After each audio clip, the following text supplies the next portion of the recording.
Permainan PSM Makassar saat ditahan imbang 0-0 wakil Thailand, Bang Pathum United pada laga pertama Grup A Asian Club Championship, ACC, 2024-2025 menuai sorotan. PSM Makassar dan Bang Pathum United harus puas berbagi 1 poin di Stadion Batakan, Balikpapan, Kalimantan Timur, Rabu, 21 Agustus 2024, malam. Klub kebanggaan masyarakat Sulawesi Selatan, Sulsel, itu dinilai tak bermain atraktif. PSM Makassar bermain long ball ke daerah pertahanan Bang Pathum. Upaya tersebut tak efektif karena umpan diberikan tak akurat dan lawan mudah membaca. Kapten PSM Makassar, Yuran Fernandes menyebut, melawan Bang Pathum jadi pertandingan bagus bagi timnya, namun, ia menyayangkan kondisi lapangan tidak bisa membantu banyak dalam permainan tim.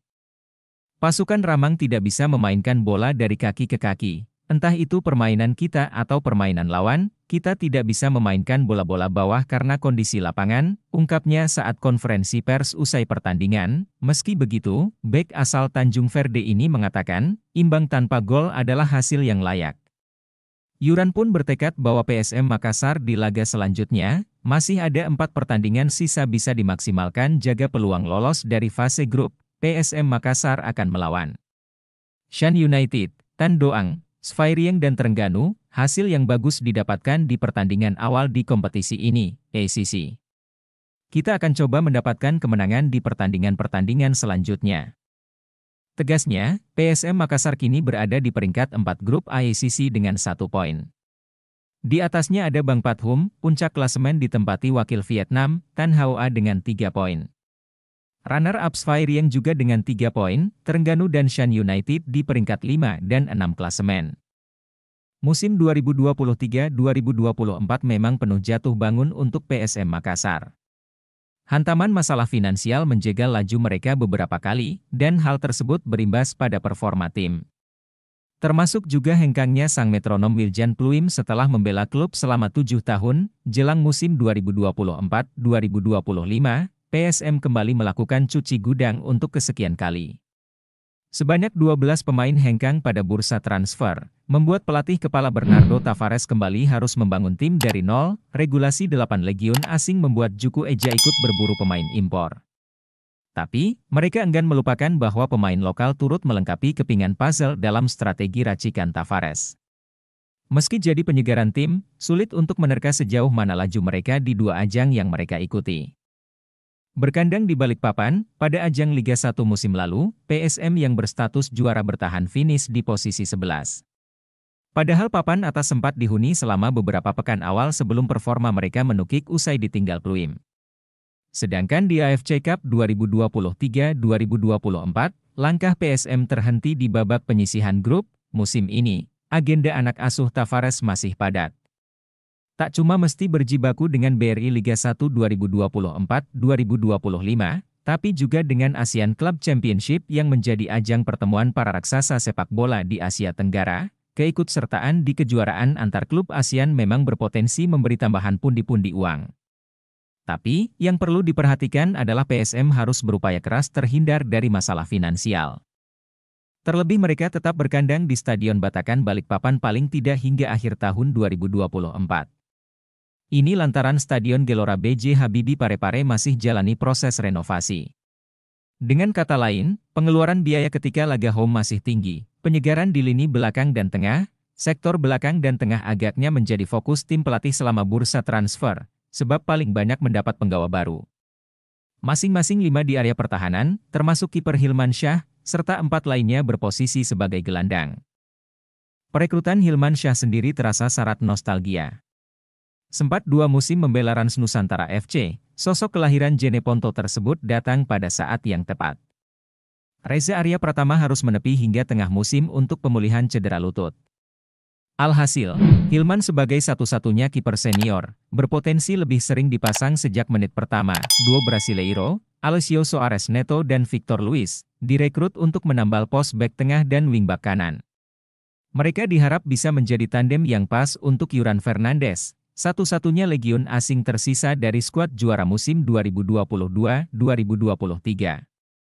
Alhasil, bahasa Portugis yang ketiganya gunakan akan sering terdengar di lapangan. Pemain lokal di sektor belakang juga bersaing ketat.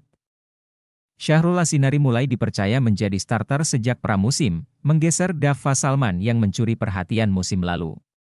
Sedangkan Dimas Soekarno akan bersiang dengan pemain muda lainnya yakni Sultan Zaki. Agresivitas lini depan, kedatangan Latir Fall dan Daisuke Sakai diharap bisa memantik percik kreativitas di lini tengah yang sempat menghilang.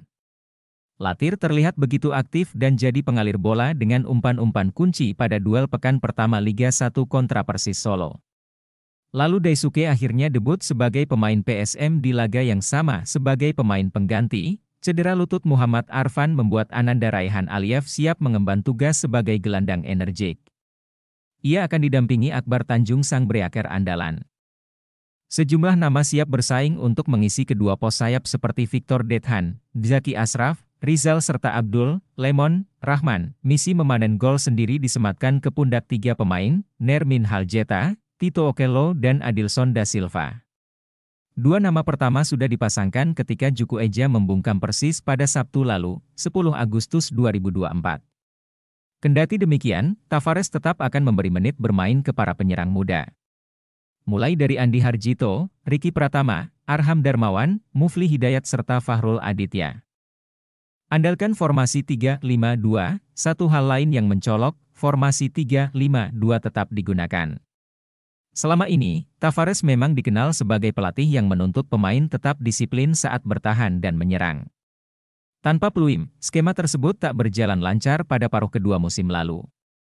Kebingungan agaknya melanda tim yang bermain tanpa penghubung antar lini. Kehadiran Latir Fall diharap mampu menjadi jawaban atas pencarian Tavares selama ini, playmaker yang tidak gerasak-gerusuk, dan tahu kapan harus menginjak gas atau rem. Zé Paulo, pengganti peluim musim lalu, lebih banyak absen lantaran cedera. Ini membuat PSM benar-benar kelimpungan bak ayam tanpa kepala. Namun, pasukan Ramang harus waspada dengan potensi kelelahan akut.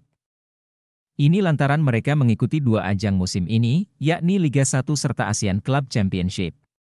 Meski sudah terbiasa dengan jadwal padat selama 3 musim terakhir, menjaga level kebugaran pemain selalu menjadi tantangan tersendiri. Mampukah mereka berbicara banyak musim ini? Satu persatu, para pemain top PSM Makassar pergi di rentang setahun terakhir. Maka kini, era baru pasukan Ramang dimulai dengan para jebolan Ramang muda sebagai aktor-aktornya, teranyar, Yakob Sayuri dan Yance Sayuri berpisah dengan PSM Makassar. Sudah bermain sejak 2020, duo Sayuri menyelesaikan masa baktinya dengan bergabung ke Malut United. Kini, cuma tersisa Rashid Bakri dan M. Arfan sebagai pemain senior di PSM. Rashid sudah berseragam PSM sejak 2006, sedangkan M. Arfan sejak 2016. Dalam setahun terakhir, para pemain top PSM satu persatu pergi.